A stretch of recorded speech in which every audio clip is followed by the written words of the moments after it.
Puji Tuhan, saya sampaikan selamat sore dan salam sejahtera di dalam Tuhan kita Yesus Kristus. Haleluya.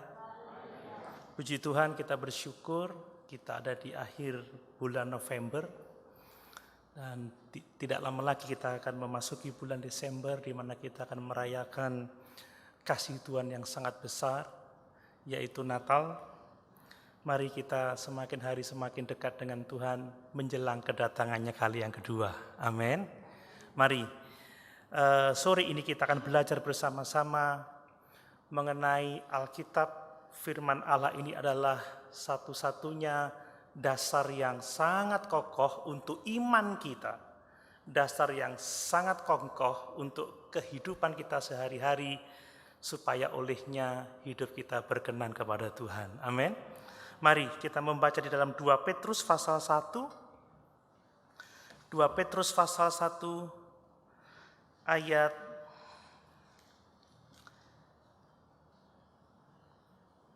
19 sampai ayat yang ke-21.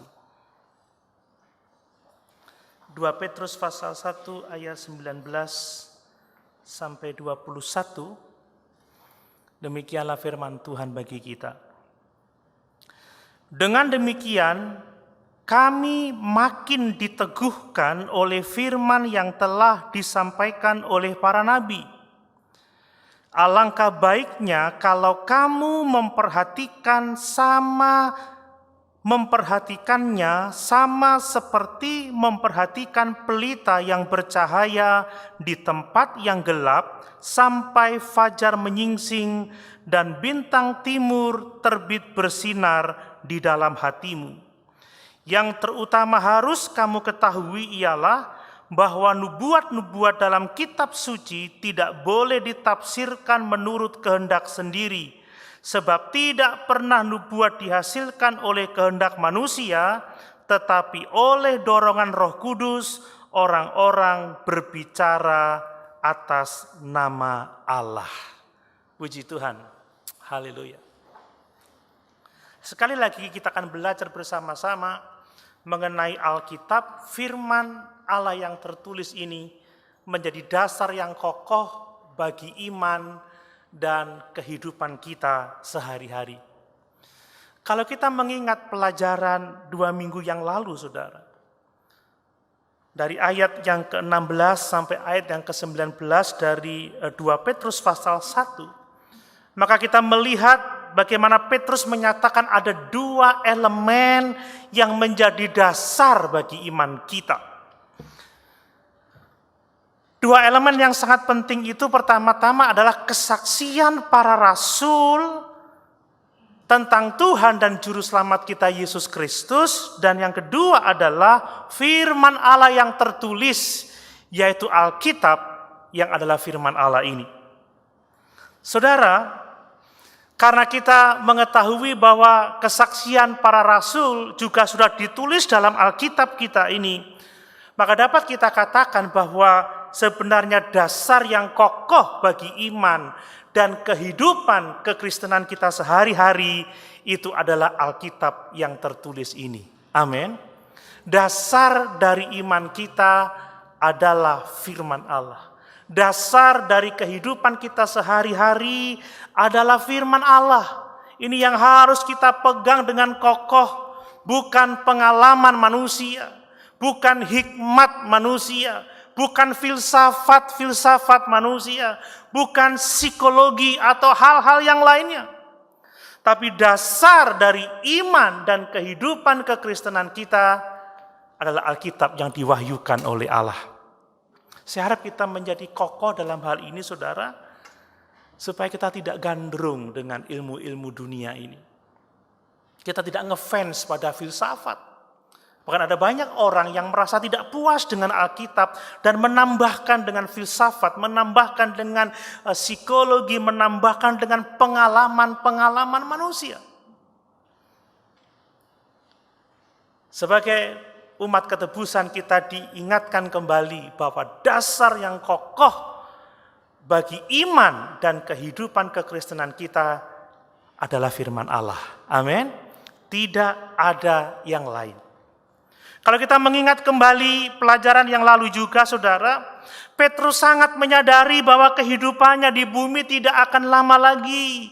Dia akan segera mati.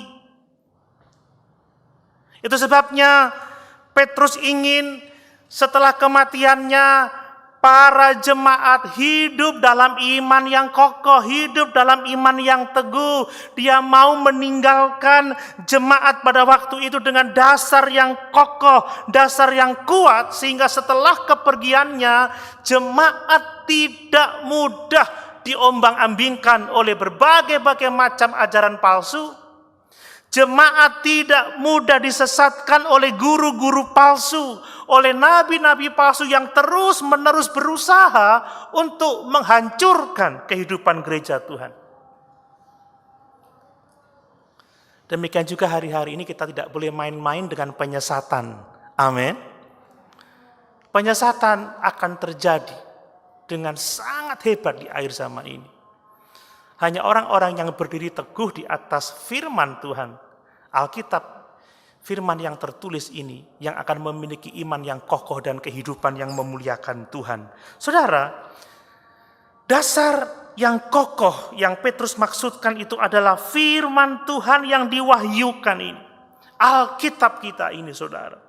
Dan Alkitab kita ini fokus utamanya adalah Tuhan kita Yesus Kristus. Kalau kita membaca dari kitab Kejadian sampai kitab Wahyu, maka tiap-tiap kitab dalam Alkitab kita, ada 66 kitab dalam kitab kita ini. Maka semua kitab-kitab itu berbicara tentang Tuhan dan Juru Selamat kita Yesus Kristus.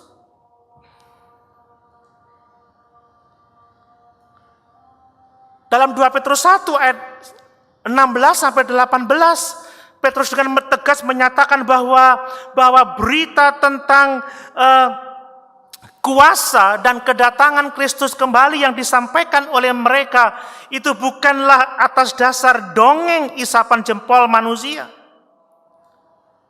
Berita tentang kuasa dan kedatangan Tuhan Yesus adalah pengalaman yang nyata dari hidup mereka pada saat mereka ada di Gunung Transfigurasi, di mana mereka melihat Yesus dimuliakan. Yesus berubah rupa, wajahnya bersinar seperti matahari terik, bajunya menjadi putih berkilau-kilauan, dan itu adalah pandangan sekilas tentang bagaimana keadaan Tuhan Yesus saat Dia datang kembali untuk menghakimi semua orang, baik yang hidup maupun yang mati. Saudara, kesaksian para rasul itu sekarang ditulis dalam Alkitab kita yang adalah firman Allah ini. Itu adalah salah satu dasar bagi iman kita, dasar bagi kehidupan kekristenan kita. Salah satu dasar. Dan yang kedua adalah Alkitab yang adalah firman Allah yang disebut oleh Petrus sebagai firman yang telah disampaikan oleh para nabi. Coba kita lihat lagi ayat yang ke-19. Dengan demikian kami makin diteguhkan oleh firman yang telah disampaikan oleh para nabi. Kalau kita membaca dengan seksama, kita akan tahu bahwa pengalaman para rasul, kesaksian para rasul ketika melihat Yesus dimuliakan di Gunung Transfigurasi itu, maka pengalaman para rasul menegaskan dan mengklarifikasi kebenaran dari perjanjian lama. Bahwa Mesias akan datang kembali untuk menghakimi dunia dan untuk memerintah dalam kemuliaan atas seluruh umat manusia.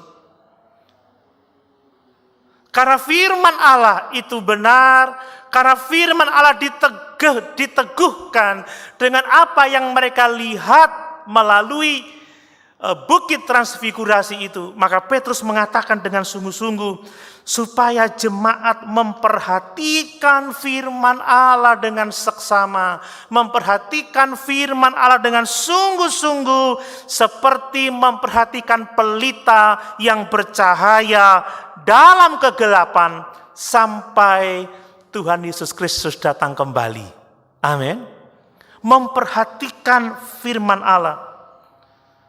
Dan oleh karena kitab suci itu benar, ya ditegaskan oleh kesaksian para rasul di Bukit Transfigurasi itu, maka Petrus menasihatkan supaya kita sebagai jemaat Tuhan harus berhati-hati dalam menafsirkan nubuat-nubuat dalam Alkitab.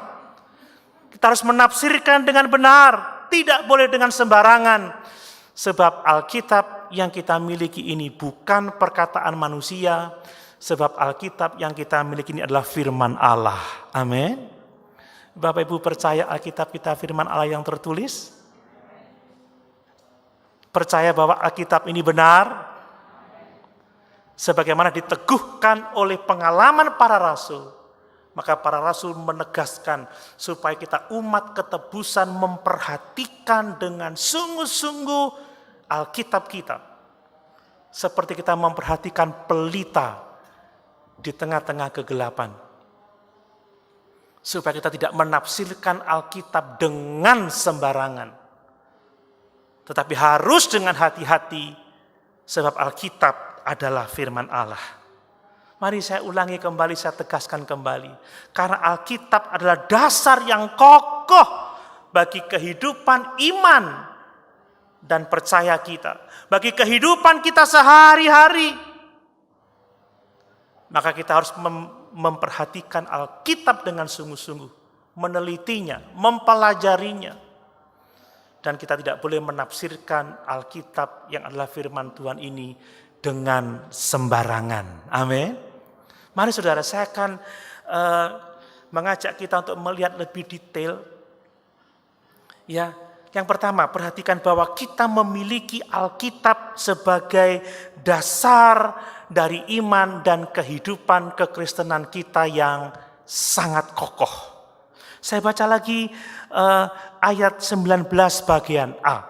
Kita memiliki Alkitab yang adalah firman Allah sebagai dasar iman dan kehidupan kekristenan kita yang kokoh. Perhatikan, dengan demikian kami makin diteguhkan oleh firman yang telah disampaikan oleh para nabi.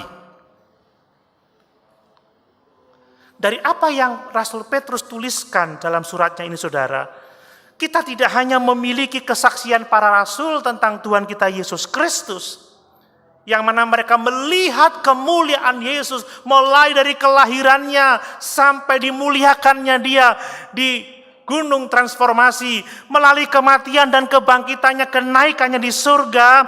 Tetapi kita juga memiliki firman Allah yang tertulis. Kita memiliki firman yang telah disampaikan oleh para nabi. Perhatikan kata-kata, dengan demikian kami makin diteguhkan oleh firman. Kami ini pertama-tama menunjuk kepada para rasul. Tetapi kami juga menunjuk kepada gereja Tuhan, saudara. Kita, orang-orang percaya, tidak hanya memiliki kesaksian para rasul sebagai dasar bagi iman dan kehidupan kekristenan kita, tetapi kita punya Alkitab sebagai dasar yang kokoh bagi kehidupan iman dan kehidupan kita sehari-hari. Amin. Ini luar biasa. Ini berkat Tuhan yang luar biasa. Sehingga kalau kita mau memperhatikan dengan sungguh-sungguh, kita mau mempelajarinya dengan benar, kita tidak mudah diombang-ambingkan oleh berbagai macam pengajaran sesat. Kita tidak dapat disesatkan oleh guru-guru palsu, bahkan oleh nabi-nabi palsu. Saudara, dalam konteks kedatangan Tuhan kali yang kedua, maka firman yang telah disampaikan oleh para nabi itu sesungguhnya mengacu kepada nubuatan-nubuatan perjanjian lama yang berbicara tentang hari kedatangan Tuhan kembali, yang dikenal sebagai hari penghakiman, di mana Tuhan akan menghakimi semua orang baik yang hidup maupun yang mati. Sesungguhnya Alkitab perjanjian lama itu berbicara tentang Tuhan dan kedatangannya. Sebab Alkitab itu saling berkaitan satu dengan yang lain. Dan oleh karena kebenaran firman Allah telah diteguhkan oleh kesaksian para rasul, maka kita harus memperhatikannya dengan sungguh-sungguh. Amin. kita bersyukur bahwa kita memiliki dasar yang kokoh. Kita memiliki kesaksian para rasul, kita memiliki Alkitab firman Allah yang tertulis ini, saudara.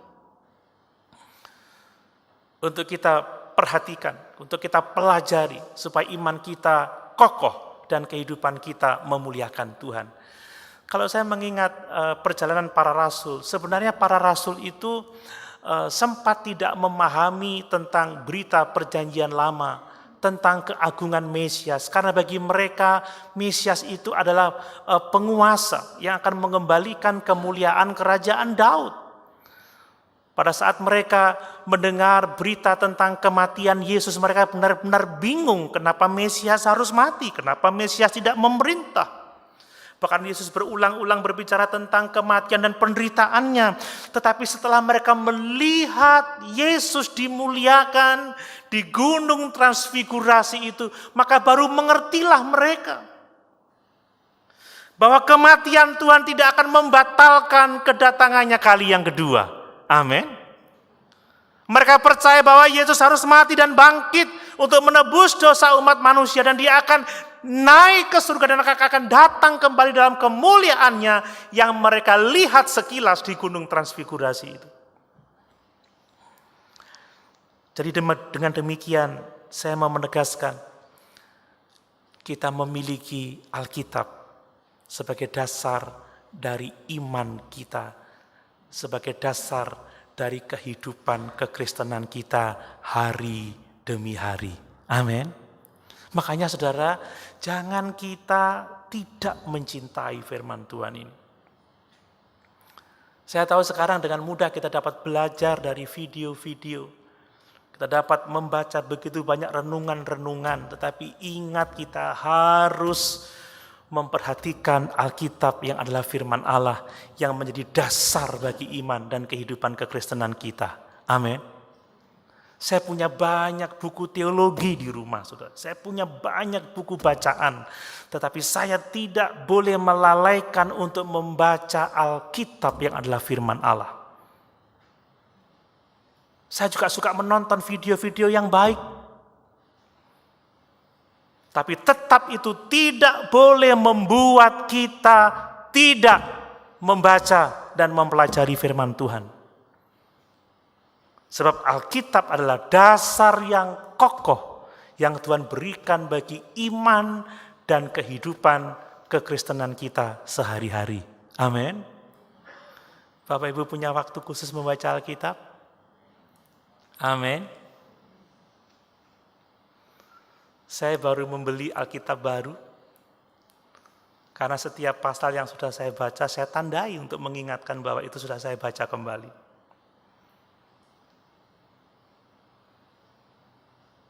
Kenapa? Ada banyak buku teologi yang bagus, ada banyak video-video bagus. Tapi kita harus belajar mencintai firman Tuhan. Berbahagialah orang yang kesukaannya ialah firman Tuhan, yang merenungkannya siang dan malam. Ia akan seperti pohon yang ditanam di tepi aliran air, yang merambatkan akarnya ke tepi batang air, yang tidak pernah layu daunnya, yang menghasilkan buah pada musimnya, dan apa saja yang dikerjakannya dibuat berhasil oleh Tuhan. Amin. Ini penting, saudara. Ada banyak orang yang tidak suka baca dan tidak punya waktu untuk membaca. Tapi ingat saudara, Tuhan memberikan Alkitab untuk kita mencintainya dengan cara apa? Membaca, mempelajarinya, supaya iman kita kokoh, kuat, dan kehidupan kekristenan kita hari demi hari sungguh-sungguh sesuai dengan kehendak Tuhan. Amin. Yang kedua saudara, karena Alkitab adalah firman Allah dan menjadi dasar yang kokoh bagi iman dan kehidupan kekristenan kita, maka kita harus memperhatikan firman Tuhan dengan cermat, dengan teliti, dengan sungguh-sungguh, mengingat penghakiman Tuhan akan datang. Sekali lagi, mengingat hari penghakiman itu akan datang. Tidak lama lagi Tuhan akan datang. dan menghakimi semua orang, baik yang hidup maupun yang mati. Coba baca ayat 19 bagian B. Alangkah baiknya kalau kamu memperhatikannya sama seperti memperhatikan pelita yang bercahaya di tempat yang gelap sampai fajar menyingsing dan bintang timur terbit bersinar di dalam hatimu. Saudara, alur pemikirannya seperti ini, saudara. Karena nubuatan para nabi perjanjian lama telah menubuatkan kuasa dan kedatangan kembali Tuhan kita Yesus Kristus. Dan karena nubuatan itu ditegaskan oleh pengalaman para rasul melihat Yesus dimuliakan di gunung transfigurasi itu, maka kita harus dengan teliti, dengan cermat, dengan sungguh-sungguh mempelajari kitab suci yang adalah firman Allah ini. Amin. Ini motivasi yang harusnya mendorong kita untuk gemar membaca Alkitab.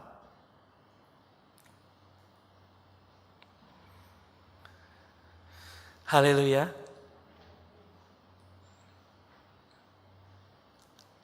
Ingat bahwa Petrus sudah menunjukkan kepada kita apa manfaat dari bertumbuh dalam kesalehan. Kita akan dibuat berhasil oleh Tuhan. Kita memiliki kepastian keselamatan. Kita akan menikmati kehidupan kekal bersama dengan Tuhan dan Juru Selamat kita Yesus Kristus. Dan untuk itu kita butuh dasar yang kokoh, itulah Alkitab. Kalau kita memang ingin benar-benar, saudara, mengalami pertumbuhan rohani, kita ingin memiliki kepastian keselamatan, kita mau menikmati kekekalan bersama dengan Yesus Kristus, maka kita harus mau memperhatikan dengan sungguh-sungguh firman Tuhan ini. Membaca, mempelajarinya.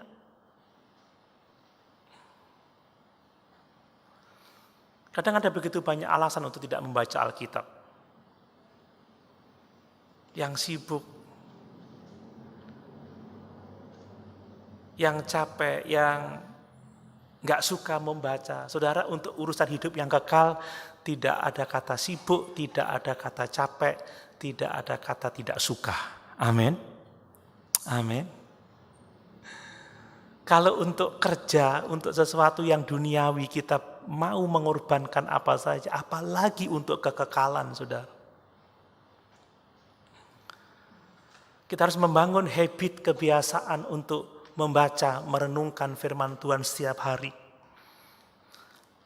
Menarik sekali bahwa Petrus membandingkan Alkitab itu dengan pelita yang bercahaya dalam kegelapan. Firman Tuhan diumpamakan seperti pelita yang bercahaya dalam kegelapan. Coba kita baca dalam Mazmur pasal 119.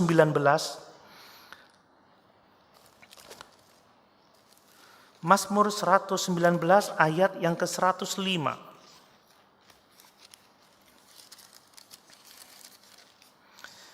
Demikian firman Tuhan.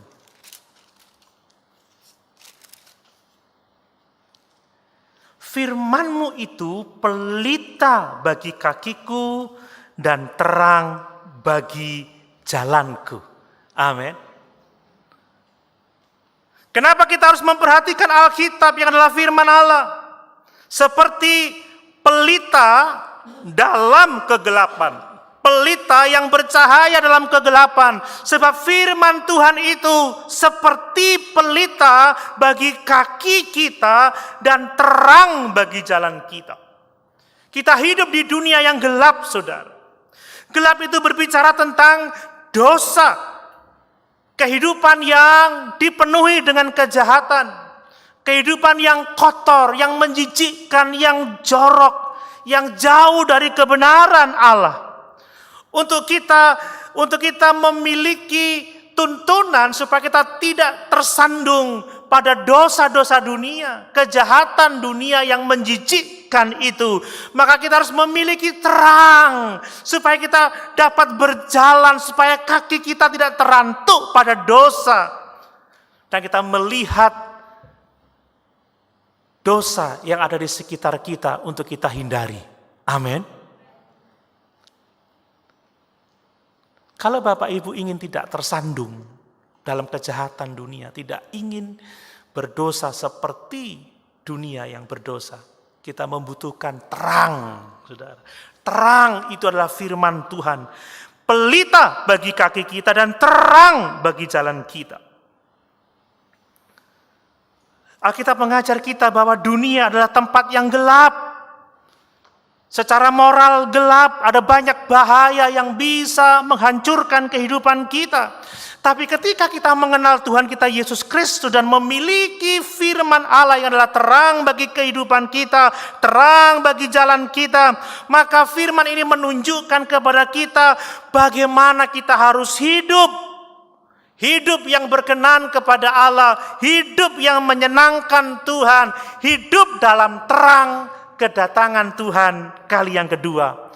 Sehingga dengan terang firman Allah ini, kita dapat menghindari berbagai macam godaan, berbagai macam dosa yang menjerumuskan kehidupan banyak orang. Amin. Kita butuh terang. Membaca buku-buku teologi bagus, saudara. Tapi Alkitab tidak boleh digantikan dengan buku-buku teologi yang banyak itu. Saya membaca banyak buku teologi, tapi saya tidak melalaikan Alkitab yang adalah firman Allah. Pelita bagi kaki kita, terang bagi jalan kita. Amin. Supaya kita tidak tersandung dalam dunia ini. Lalu apa yang dimaksud dengan fajar, saudara? Mari kita lihat lagi dalam 2 Petrus tadi. Apa yang dimaksud dengan fajar ya? Sampai fajar menyingsing dan bintang timur terbit bersinar dalam hatimu. Saudara, fajar itu berbicara tentang kedatangan Yesus Kristus yang kedua kali. Kita harus mempelajari Alkitab, memperhatikan firman Allah sampai kedatangan Kristus kembali. Amin. Bagi orang-orang percaya, kedatangan Kristus kembali adalah harinya Tuhan, hari sukacita, hari kemenangan, hari di mana kita akan dimuliakan bersama-sama dengan Tuhan dalam kekekalan. Tetapi hari Tuhan menjadi hari yang paling menakutkan, hari yang paling mengerikan bagi orang-orang yang tidak mau percaya dan menerima Yesus sebagai Tuhan dan Juru Selamatnya secara pribadi. Kita harus membaca, mempelajari Alkitab sampai kedatangan Tuhan kembali. Amin. Kira-kira sudah kelar membaca Alkitab, saudara? Bukan sekedar baca ya, tapi mempelajarinya juga, memahaminya, dan melakukannya dalam kehidupan sehari-hari. Kemudian apa yang Petrus maksud dengan sampai bintang timur itu terbit bersinar di dalam hatimu?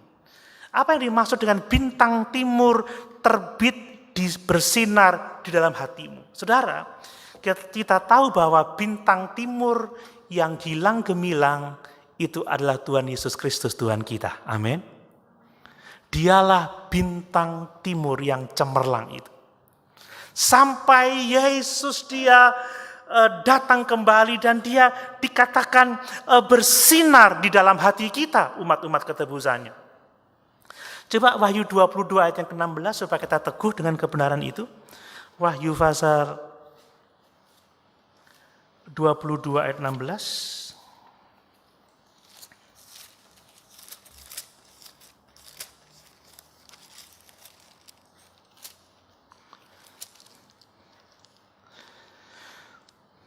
Aku Yesus telah mengutus malaikatku untuk memberi kesaksian tentang semuanya ini kepadamu bagi jemaat-jemaat. Aku adalah Tunas, yaitu keturunan Daud, bintang timur yang gilang gemilang. Amin. Yesuslah bintang timur yang gilang gemilang. Kita harus terus mempelajari firman Tuhan. Mempelajari Alkitab kita sampai fajar itu menyingsing, sampai Yesus datang kembali, sehingga sang bintang timur itu, sang juru selamat itu bersinar di dalam hati kita. Apa maksudnya bintang timur bersinar di dalam hati kita? Tidak berarti bahwa kedatangan Tuhan itu sifatnya subjektif, sifatnya pribadi. Tidak, saudara. Yesus datang secara pribadi. Dia datang di atas awan dan akan disaksikan oleh semua orang yang hidup, bahkan yang sudah mati, saudara. Lalu apa maksudnya sang bintang timur bersinar dalam hati kita? Maksudnya, saudara, pada saat ini ketika kita masih hidup di dunia ini, kita membutuhkan Alkitab tertulis untuk menerangi hidup kita, menjadi dasar bagi iman dan kehidupan kita sehari-hari. Tetapi ketika Kristus datang kembali, maka dialah yang menjadi terang yang sesungguhnya dalam hati kita. Amin. Kita enggak membutuhkan lagi kesaksian para rasul. Tidak membutuhkan lagi Alkitab, firman tertulis ini, sebab Yesus telah ada bersama-sama dengan kita. Dialah yang menerangi hati kita. Dan kita akan hidup bersama dengan Dia kekal untuk selama-lamanya. Amin. Mari saudara. Maka jangan saudara bosan ketika harus mempelajari Alkitab dengan cara eksposisi seperti sekarang ini. Karena Alkitab adalah dasar yang kokoh bagi iman dan kehidupan kita sehari-hari. Amin. Yang ketiga, saudara. Karena Alkitab adalah firman Allah yang menjadi dasar yang kokoh bagi kehidupan kita sehari-hari, maka kita harus menafsirkan Alkitab dengan benar. Tidak boleh menafsir dengan sembarangan, sebab Alkitab itu bukan perkataan manusia, tetapi Alkitab itu adalah firman Allah. Coba kita lihat ayat 20 dan ayat 21 lagi. Yang terutama harus kamu ketahui ialah bahwa nubuat-nubuat dalam kitab suci tidak boleh ditafsirkan menurut kehendak sendiri. Sebab tidak pernah nubuat dihasilkan oleh kehendak manusia, tetapi oleh dorongan Roh Kudus orang-orang berbicara atas nama Allah.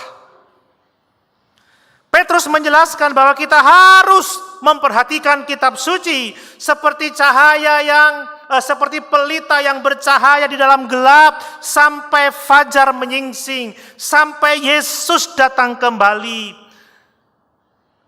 Dia juga mengatakan supaya kita menafsirkannya dengan benar, karena kita berurusan dengan firman Tuhan, bukan perkataan manusia. Alkitab adalah firman Allah yang diilhamkan, sebab tidak pernah nubuat dihasilkan oleh kehendak manusia, tetapi oleh dorongan Roh Kudus orang-orang berbicara atas nama Allah. Amin. Saudara, kita harus menafsirkan firman Tuhan dengan benar. Apa maksud Petrus, saudara? Bahwa kita tidak bebas menafsirkan Alkitab menurut kemauan kita, menurut keinginan kita. Kita tidak bisa membaca Alkitab secara subjektif, menurut perasaan kita, apa yang kita pikir itu artinya. Kita harus secara objektif mempelajarinya sesuai dengan apa yang dimaksudkan oleh teks kitab suci ini, saudara. Kalau kita menafsirkan Alkitab secara subjektif, saudara, kita akan dapat memutarbalikkan kebenaran Allah dalam Alkitab itu. Banyak orang yang tersesat, banyak orang yang keliru karena menafsirkan teks Alkitab secara sembarangan, menurut keinginannya sendiri. Coba lihat 2 Petrus 3 ayat yang ke-16. Banyak guru-guru palsu yang memutarbalikkan itu. Firman Tuhan, 2 Petrus 3 ayat yang ke-16. Ya.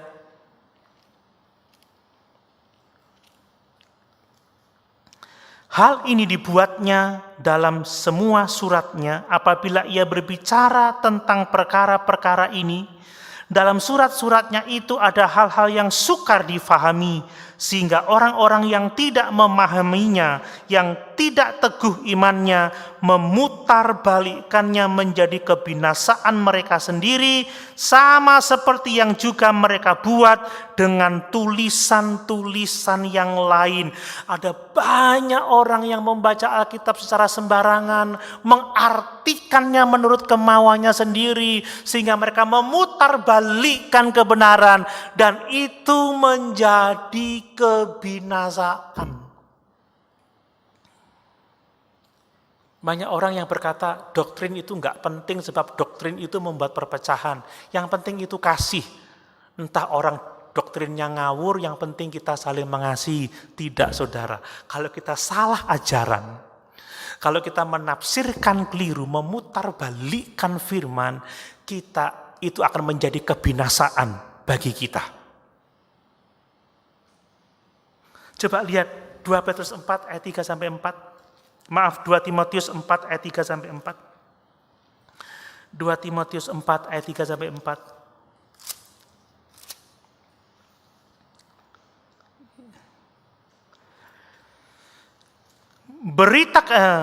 Ayat 3 saja sampai 4. Karena akan datang waktunya orang tidak dapat lagi menerima ajaran sehat, tetapi mereka akan mengumpulkan guru-guru menurut kehendaknya untuk memuaskan keinginan telinganya. Mereka akan memalingkan telinganya dari kebenaran dan membukanya bagi dongeng. Itu yang terjadi sekarang ini, itu yang terjadi pada zaman-zaman sekarang ini. Orang tidak suka pengajaran yang benar, yang bersumber dari Alkitab, tapi mencari apa-apa yang menyenangkan telinganya. Makanya Paulus menasihati Timotius, saudara, di dalam 1 Timotius pasal yang keempat, perhatikan ayat yang ke-13, kemudian kita loncat ayat yang ke-16. Sementara itu sampai aku datang bertekunlah dalam membaca kitab-kitab suci, dalam membangun dan dalam mengajar. Ayat yang ke-16, awasilah dirimu sendiri dan awasilah ajaranmu. Bertekunlah dalam semuanya itu, karena dengan berbuat demikian engkau akan menyelamatkan dirimu sendiri dan semua orang yang mendengarkan engkau. Amin, saudara. Mempelajari Alkitab menjadi prioritas yang sangat penting, sebab Tuhan akan menghakimi kita berdasarkan firman-Nya. Makanya kita perlu mempelajari Alkitab dengan sungguh-sungguh, sebab kita akan dihakimi menurut kebenaran firman Tuhan ini. Amin, saudara. Saya tidak akan membahas tentang bagaimana menafsirkan Alkitab, saudara, karena itu berkaitan dengan waktu. Tapi yang jelas menafsir Alkitab tidak boleh sembarangan. Kita tidak boleh membaca teks di luar konteksnya. Kita tidak boleh memilih teks yang kita sukai. Ini yang ayat-ayat yang saya suka, ini yang tidak saya suka. Saya nggak suka perjanjian lama, saya perjanjian baru saja. Saya nggak suka silsilah-silsilah. Saudara, kita tidak bisa memperlakukan seperti itu. Ada banyak orang yang memfavoritkan Mazmur tapi nggak mau yang lain. Mengkhotbahkan ayat-ayat yang gampang, yang temanya menarik. Semua yang tertulis ini ada maksud yang luar biasa untuk kita semua. Amin, saudara. Memang tidak gampang, kita harus mempelajari bahasa Alkitab secara gramatikal, secara leksikal, secara historis analisis. Itu dibutuhkan supaya kita tidak memutarbalikkan kebenaran firman Allah. Nah, kenapa kita harus menafsirkan dengan benar, saudara? Karena Alkitab ini adalah firman Allah. Dalam ayat yang ke-21 lagi dikatakan, saya mau menegaskan kembali, sebab tidak pernah nubuat dihasilkan oleh kehendak manusia, tetapi oleh dorongan Roh Kudus, orang-orang berbicara atas nama Allah. Jadi saudara, ini adalah perkataan Allah, isi hati Allah yang dituliskan bagi kita melalui para rasul. Dia menginspirasikan, dia mendorong, dia memimpin sehingga orang-orang pilihan Allah ini dapat menuliskan isi hati Tuhan, kebenaran Tuhan, kehendak Tuhan kepada kita, supaya iman kita kokoh dan kehidupan kita sehari-hari benar-benar memuliakan Tuhan.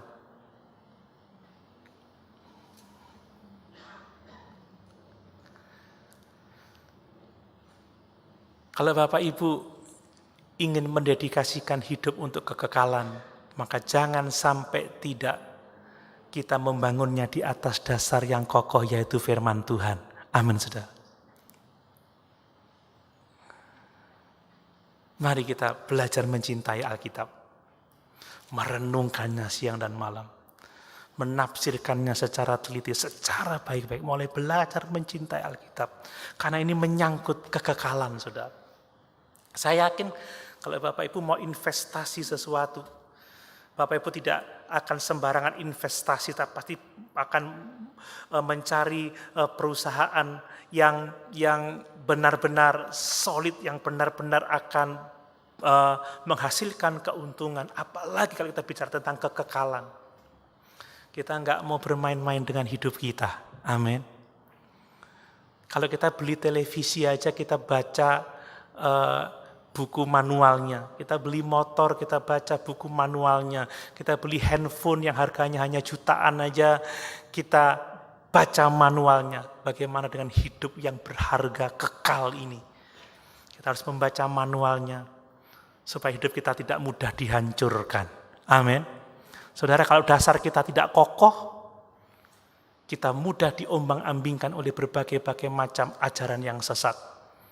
Oleh guru-guru palsu, nabi-nabi palsu.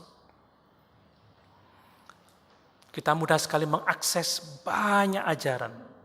Tapi saya mau mengingatkan, jangan pernah meninggalkan Alkitab untuk kita baca, kita renungkan, dan kita lakukan setiap hari. Karena Alkitab adalah dasar bagi iman dan kehidupan kita sehari-hari. Amin. Mari sama-sama kita berdiri.